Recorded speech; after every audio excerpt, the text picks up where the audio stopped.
പഠിക്കുന്ന സമയത്ത് തന്നെ ടീച്ചറെ കുറിച്ച് കേട്ടതാണ്. നമുക്കറിയാം, നമ്മുടെ സ്കൂളിൽ വർക്ക് ചെയ്യുന്ന സമയത്ത് നമ്മുടെ എക്സാം എങ്ങനെയാണ് ഡീൽ ചെയ്യുന്നതനുസരിച്ചായിരിക്കും നമ്മുടെ പ്രവർത്തനങ്ങളൊക്കെ നന്നായിട്ട് പോകും. അപ്പൊ ആദ്യം എനിക്ക് കുറച്ച് ബുദ്ധിമുട്ടൊക്കെ ആയിരുന്നു അവിടെ.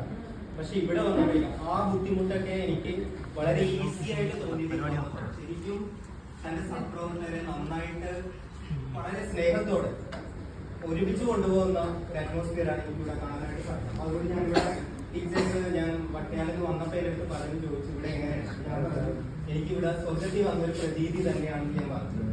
കാര്യം വളരെ നമുക്ക് സമാധാനത്തോടെ വർക്ക് ചെയ്യാൻ പറ്റി എന്നുള്ളത് വളരെ ഞാൻ സന്തോഷപൂർവ്വം ഓർക്കുന്ന ടീച്ചറിന്റെ ഒരു നല്ലൊരു നേതൃത്വ പാഠവും മറ്റുള്ളവരെ പരിഗണിക്കുന്നു എന്നുള്ളത് കൊണ്ട് തന്നെ ആയിരിക്കാം എനിക്ക് അങ്ങനെ അനുഭവപ്പെട്ടത്. അപ്പോൾ ടീച്ചർ തന്റെ ഔദ്യോഗിക ജീവിതത്തിൽ നിന്ന് വിരമിക്കുമ്പോഴും കാര്യം ടീച്ചർ സൺഡേ സ്കൂളിൽ പഠിപ്പിക്കുന്നത് തന്നെ കാര്യം ഇത്രയും തിരക്കുകളുള്ള ഒരാൾക്ക് ആ ഒരു മേഖല കൂടെ കൈകാര്യം ചെയ്യാൻ കുറച്ച് ബുദ്ധിമുട്ടായി. അപ്പോൾ ടീച്ചർ ആത്മീയ മേഖലയും ഭൗതിക മേഖലയും ഒരുമിച്ച് ചേർത്ത് കൊണ്ടുപോകുന്നത് നല്ലൊരു ക്വാളിറ്റി ആയിട്ട് കാണാൻ സാധിച്ചു. അപ്പോൾ എനിക്കും വലിയൊരു നഷ്ടം തന്നെ ടീച്ചർ പോകുന്നത്. വളരെ കരുതലോടുകൂടിയാണ് ഞങ്ങളെയൊക്കെ ടീച്ചർ കൊണ്ടു നടന്നത്. സങ്കടമുണ്ട്. അതോടൊപ്പം തന്നെ ഇനിയുള്ള ജീവിതത്തിലെ ടീച്ചറിന്റെ എല്ലാ കാര്യങ്ങളും നന്നായിട്ട് കൊണ്ടുപോകാനായിട്ട് സർവീസ് പ്രാർത്ഥിക്കുകയും ആശംസിക്കുകയും ചെയ്യുന്നു.